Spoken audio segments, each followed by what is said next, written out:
अस्सलाम वालेकुम viewers, agriculture talks पे एक दफ़ा फिर आप दोस्तों की खिदमत में हाज़िर हूँ। जिस तरह के सारे दोस्त देख रहे होंगे, मैं पोटैटो के एक फ़ील्ड में मौजूद हूँ। तो हमारा जो आज का टॉपिक है वो आलू की बहुत ही अहम बीमारी के मुतालिक है, जो कि है लेट ब्लाइट ऑफ पोटैटो, या जिसको आलू का पछेता झुलसाव भी बोलते हैं। आलू के पछेते झुलसाव की अगर हिस्ट्री या ओरिजिन की हम बात करें तो 18वीं सदी के निस्फ़ में ये बीमारी 1843 से 45 तक आयरलैंड में एक कहत का सबब बनी थी। उस कहत के दौरान आयरलैंड के अंदर तकरीबन कोई 20 मिलियन लोगों की डेथ हो गई थी। 20 मिलियन तकरीबन 2 करोड़ लोगों की डेथ हो गई थी। इस बात से आप अंदाज़ा लगा सकते हैं ये किस हद तक ख़तरनाक किस्म की बीमारी है। ये चंद घंटों के अंदर सैकड़ों एकड़ आलू की जो क्रॉप है, आलू की जो फसल है, उसको बिल्कुल ख़त्म कर देती है। इतनी शिद्दत के साथ इसका अटैक आता है। लेट ब्लाइट ऑफ पोटैटो एक फंगस की वजह से आती है, जिसका नाम है फाइटोप्थोरा इन्फेस्टेंस। फाइटोप्थोरा इन्फेस्टेंस के मुख्तलिफ स्ट्रेन्स पूरी दुनिया में पाए जाते हैं। सबसे पुराना रिपोर्टेड जो स्ट्रेन है उसको US1 स्ट्रेन कहते हैं। उसके अलावा जो सबसे ज़्यादा ख़तरनाक स्ट्रेन जिसकी मुतालिक मैं आज बात करूँगा वो है US8 स्ट्रेन जिसको बोलते हैं। ये सबसे ख़तरनाक मैं इसको क्यों बोल रहा हूँ, क्योंकि US8 स्ट्रेन जो है इसको A2 मेटिंग टाइप स्ट्रेन भी बोलते हैं। US8 स्ट्रेन की जो ख़ास बात है वो ये है कि ये मेटल एक्सल रेजिस्टेंस स्ट्रेन है।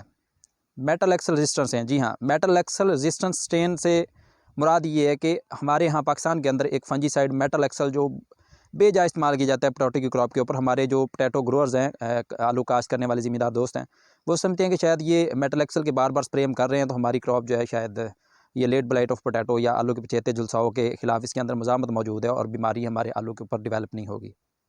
जबकि ये जो जिस स्ट्रेन की मैं बात कर रहा हूँ US8 स्ट्रेन, ये इतना विरुलेंट है, इतना नुकसानदेह स्ट्रेन है कि इसके ऊपर इसका मेटल एक्सल का तो बिल्कुल कोई असर होता ही नहीं है। US8 स्ट्रेन के मुतालिक जो दूसरी बात है वो ये है कि इसको ज़िंदा रहने के लिए, अपना लाइफ साइकिल कंप्लीट करने के लिए लिविंग होस्ट की ज़रूरत नहीं है। जिस तरह के बाकी इसके स्ट्रेन्स जो हैं उनको लिविंग होस्ट की ही ज़रूरत होती है। अपना लाइफ साइकिल कंप्लीट करने के लिए ज़रूरी है कि वो लिविंग होस्ट में अपनी लाइफ साइकिल को मुकम्मल करें। ये बारिश पानी के साथ वाइप आउट होकर ये ज़मीन के अंदर चला जाता है, सॉइल के अंदर चला जाता है।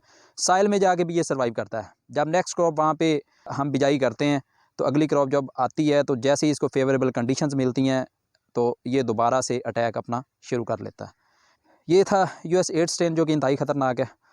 तो हमारे काश्तकार दोस्तों को इसके मतलब अवेयरनेस होना इंतहाई ज़रूरी है।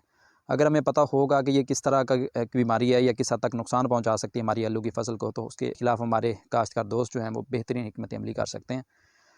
अगर हम लेट ब्लाइट ऑफ पोटैटो की अलामत की बात करें तो लीव्स के ऊपर, आलू के पत्तों के ऊपर आपको वाटर सॉक्ड स्पॉट्स नज़र आते हैं।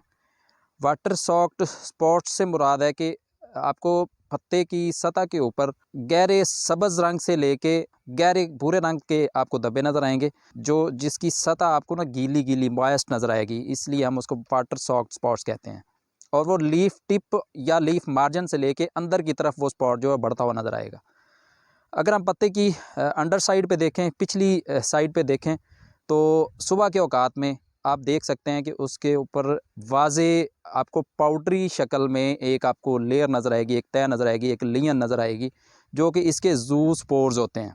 जू स्पोर्स जो इसके जरासीम जहाँ से ये बीमारी आगे फैलती है, हवा के ज़रिए से इर्द गिर्द के खेतों में भी फैल जाती है।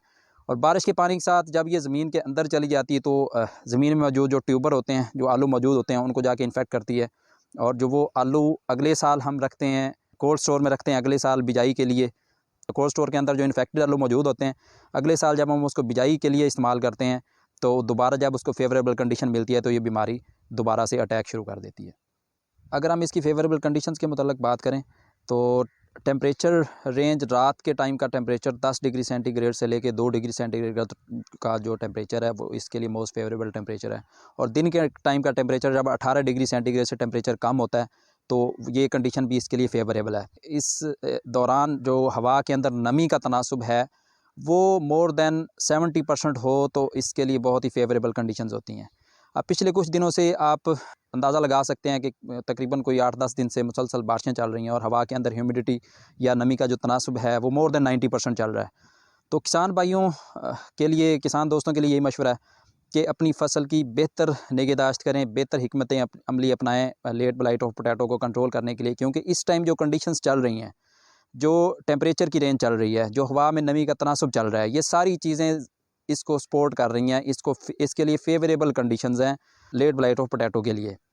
और अक्सर फील्ड्स के अंदर लेट ब्लाइट ऑफ पोटैटो मौजूद भी है। मैंने कुछ फील्ड्स विज़िट भी की हैं जिनके अंदर मैंने खुद देखा है कि इसका अटैक मौजूद है और बड़ी तेज़ी के साथ वो प्लाट्स को डैमेज कर रहा है जहाँ पे अच्छे फंजीसाइड का इस्तेमाल नहीं हुआ। अगर इसकी लाइफ साइकिल की बात करें तो ये एक पॉलीसाइक्लिक फंगस है। बहुत से लाइफ साइकिल इसके चल रहे होते हैं। तो अगर ये इसका लाइफ साइकिल भी टेम्परेचर के साथ साथ चेंज हो रहा होता है। अगर इसको टेम्परेचर 10 डिग्री सेंटीग्रेड से नीचे मिले तो ये अपना लाइफ साइकिल 10 से 12 दिन में कंप्लीट करता है। अगर टेम्परेचर रेंज 16 डिग्री तक, 16 से 18 डिग्री तक हो तो फिर इसका लाइफ साइकिल बड़ी तेज़ी के साथ चेंज हो रहा होता है और ये सिर्फ 4 से 5 दिन के अंदर अपना लाइफ साइकिल कंप्लीट कर लेता है। बारिश के पानी के साथ ये वाश आउट हो जाता है, पत्तों से इसके स्पोर्स जो वाश आउट होकर ज़मीन के अंदर, सॉइल के अंदर चले जाते हैं, ट्यूबर को जाके वहाँ पे इन्फेक्ट करते हैं। और वही ट्यूबर जब हम कोल्ड स्टोरेजेस में रख देते हैं तो अगले साल जब हम आलू की बिजाई करते हैं उसमें कोई इन्फेक्टेड सीड चला जाता है ज़मीन के अंदर, तो वहाँ से जब वो जर्मिनेशन होने के बाद इसको फेवरेबल कंडीशंस मिलती हैं तो वहाँ से दोबारा ये अपना इन्फेक्शन स्टार्ट कर देता है, अपनी इसकी डिज़ीज़ जो है दोबारा वो फैलना शुरू कर देती है। अगर US 8 स्ट्रेन की बात करें तो वो जैसे मैंने पहले बताया कि वो सॉइल के अंदर ही सर्वाइव करता है। उसके लिए ज़रूरी नहीं है कि वो पोटैटो के अंदर कोल्ड स्टोर में पड़ा रहे और अगले साल आके जाके अपना अटैक शुरू करे। वो सॉइल के अंदर उसके जर्म्स अगर मौजूद होंगे, उसके अगर स्पोर्स ज़मीन के अंदर मौजूद रह जाएंगे तो अगले साल जब भी उसको फेवरेबल कंडीशंस मिलेंगी, क्रॉप मौजूद होगी, टेम्परेचर उसकी रेंज में होगा, ह्यूमिडिटी उसको मुनासिब मिलेगी, तो वो अपना अटैक शुरू कर देगा। लेट ब्लाइट ऑफ पोटैटो को कंट्रोल करने के लिए जो काश्तकार दोस्त बारिश से पहले कोई स्प्रे कर चुके हैं या बारिश के दौरान भी उन्हें कहीं पे वक्फा मिला है स्प्रे करने का, उस दौरान भी वो स्प्रे कर चुके हैं, उनको मेरा ये मशवरा है कि अभी बारिश थमने के बाद अगले दिनों में बारिश की चूँकि फोरकास्ट नहीं है, वो लाजमी तौर पर फिर लेट ब्लाइट ऑफ पोटैटो का मार्केट में मौजूद अच्छे से अच्छा फंजीसाइड इस्तेमाल करें ताकि इस बीमारी से अपनी फसल को महफूज रख सकें और अपनी एक हेल्दी आलू की जो क्रॉप है वो ले सकें और आखिर में जो उनको बेहतरीन मुनाफा दे सके। इस क्लिप में आप दोस्त देख सकते हैं किस तरह बुरी तरह से मुतासर कर रहा है लेट ब्लाइट ऑफ पोटैटो या आलू का पछेता झुलसाओ इस आलू की फसल को। ये टोटली फोलिएज के ऊपर आप देख सकते हैं इसकी अलामत वाज़े तौर पे नज़र आ रही हैं। ये पत्तों के ऊपर, स्टेम के ऊपर, हर जगह पे इसका अटैक मौजूद है और बुरी तरह से पौधे के टिश्यूज़ को डैमेज कर रहा है। इन तस्वीरों में भी इसकी अलामत वाज़े तौर पे नज़र आ रही हैं। ये देखिए पत्ते के ऊपर डार्क ग्रीन कलर और मॉइस्ट सरफेस और ये लीफ मार्जिन से आगे डिजीज़ फैलती हुई और ये आहिस्ता आहिस्ता ये ब्राउन कलर में कन्वर्ट होते हुए और आगे जाके डार्क ब्राउन कलर में तब्दील हो जाएगी। मुकम्मल तौर पे ये टिश्यू को डेड कर देगी। इस तरह से ये पूरी क्रॉप को डैमेज कर देती है।